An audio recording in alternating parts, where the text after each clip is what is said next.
She was just a silhouette at sunrise, a teenage girl stooped between rows, her hands deep in the dark earth while barn swallows spun above her head. The town could see her from their pickup trucks as they passed along the gravel road, slowing just enough to take it in. How she worked alone, no tractor rumbling beside her, no father's voice giving orders. They whispered at the feed store about the site. In a county where corn had always been a man's crop, her solitary labor looked out of place and, to some, a little foolish.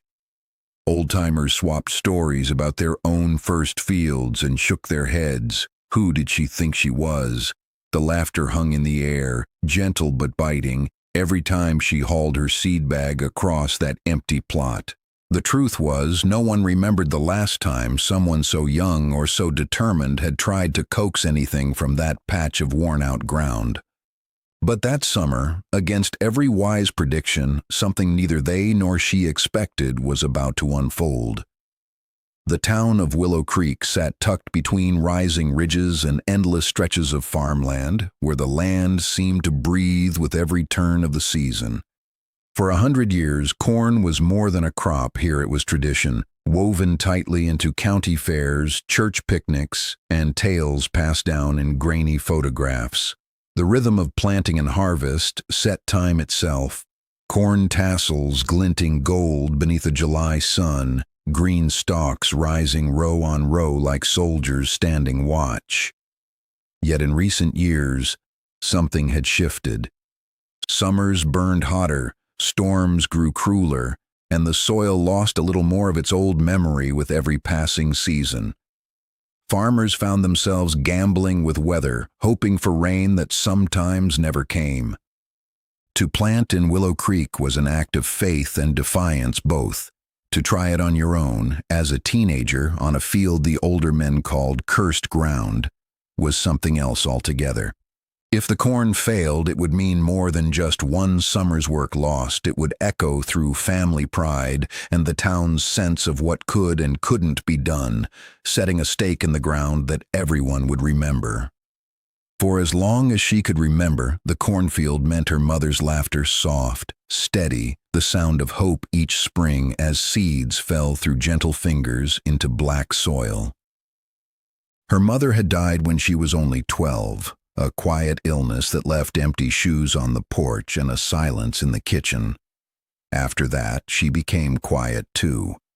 While other kids raced bikes or crowded at the diner after school, she slipped away to the edges of the farm, walking fence lines, pressing her palms to the earth, searching for something she couldn't quite name. The old field was the last place her mother had planted before getting sick, and each year since, she watched it sit untended, brittle and wild, everyone too heart-heavy to try again. Growing corn, there wasn't just about a harvest, it was about reclaiming a memory, bringing color back to a world that had faded to gray. Beneath every kernel of doubt sown by the town, she carried a promise unspoken but fierce to finish what her mother started, and to remind herself that some roots run deeper than loss. Trouble began before the first shoots broke ground. The soil, stubborn and pale, fought her with every shovel turn, clinging to rocks and old roots as though refusing to change. May brought rain that drowned her furrows, leaving puddles that only mosquitoes seemed to appreciate.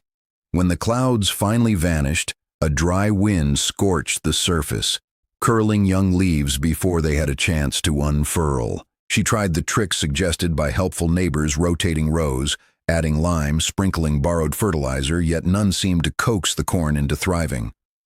Word got around town fast.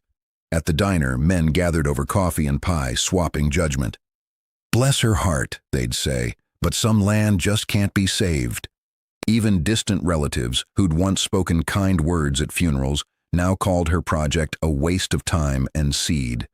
They nudged her gently, urging her to give up and spare herself further disappointment. Each night she wrestled with doubt, standing at the fence line watching moonlight on silent stalks. But the question echoed louder. Would she listen to their certainty or stubbornly search for what everyone else had missed? One evening, as she sat on the porch, a neighbor stopped on his way home, pausing when he saw her hunched over a notebook. He told her a story she hadn't heard before about how her grandfather, decades ago, had battled a summer even worse and managed to revive a dying crop in that same field. The secret, he said, was trusting the shape of the land, not just the rules in modern seed catalogs. He mentioned ancient drainage ditches that her mother and grandfather had once dug, nearly swallowed by grass and thistles now, and how water used to pool in the lower corner for a reason. Afterwards, a restless curiosity led her to the barn, where beneath dusty shelves she found one of her mother's old gardening books, the cover stained and corners frayed. Inside was a page marked with a pressed corn leaf scrawled with notes about companion planting and a tip. Beans and squash for weak soil remember Grandpa's mounds after the flood.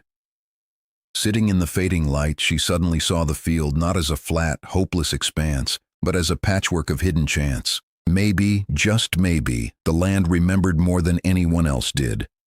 Armed with old wisdom and new determination, she woke before dawn to face the battered plot once again.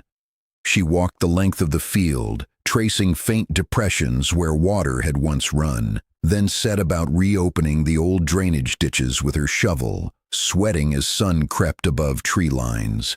This time, instead of forcing straight rows, she let the terrain guide her, laying mounds along the gentle dips and rises. Into each, she pressed corn seeds, but added something different, following her mother's margin notes. 2 beans for every stalk, a cradle of squash at the base. She scavenged fallen leaves and grass clippings, layering them in thick mulch to hold what little moisture the soil still offered. Each evening, she checked the tiny channels to make sure water pooled in the right places, whispering encouragement even though no one else was there to hear. There were moments of crippling doubt when the sky stayed dry for days or insects chewed ragged edges into new shoots, but she kept returning, her hands and hope caked with earth. She kept the old book tucked in her pocket, rereading passages by lantern light when fatigue made her question herself. Step by step, she rebuilt not just the field, but her own faith, pouring quiet stubbornness into every task, suspended between dread of losing what remained of her mother's memory and the faint, shimmering hope that she might just coax a miracle from forgotten ground. The first hints of change were so subtle they might have gone unnoticed, a tinge of deeper green along the mounds, leaves that didn't droop by sundown, bean vines curling trustingly up the sturdy corn stalks.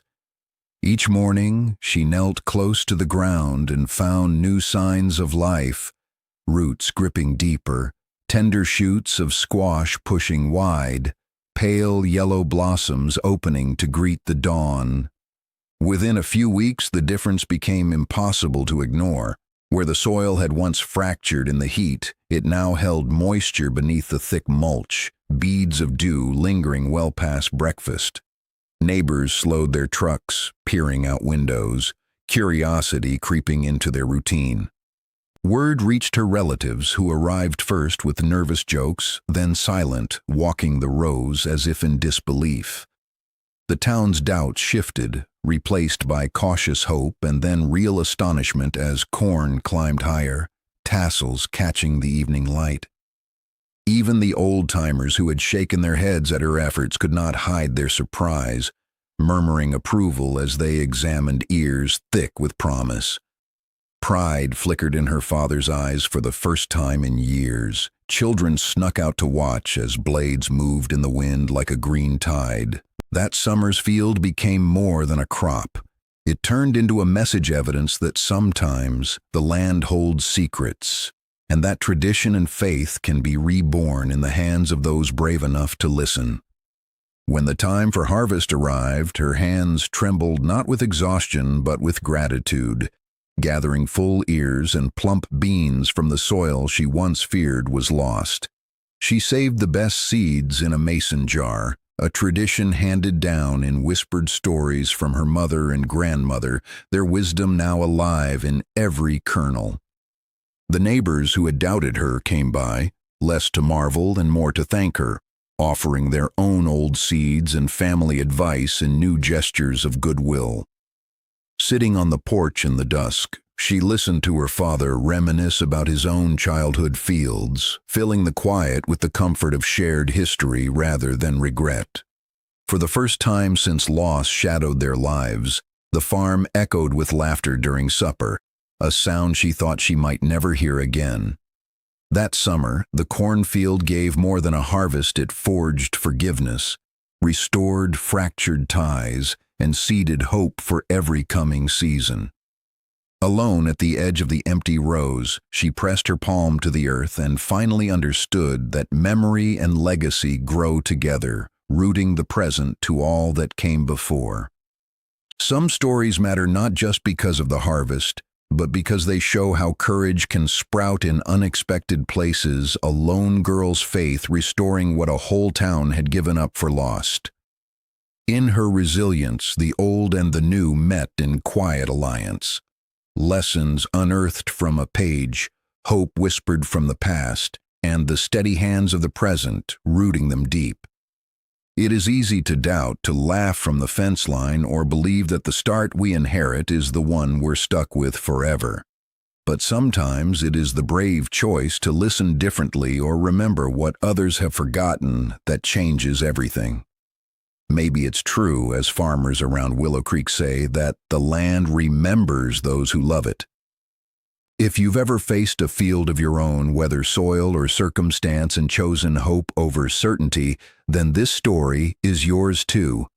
Share in the comments what lesson or memory this story brought to you. Tell us where you're watching from or a time you found a miracle in the ordinary. Subscribe to join our community of storytellers and believers, growing something good, one season at a time.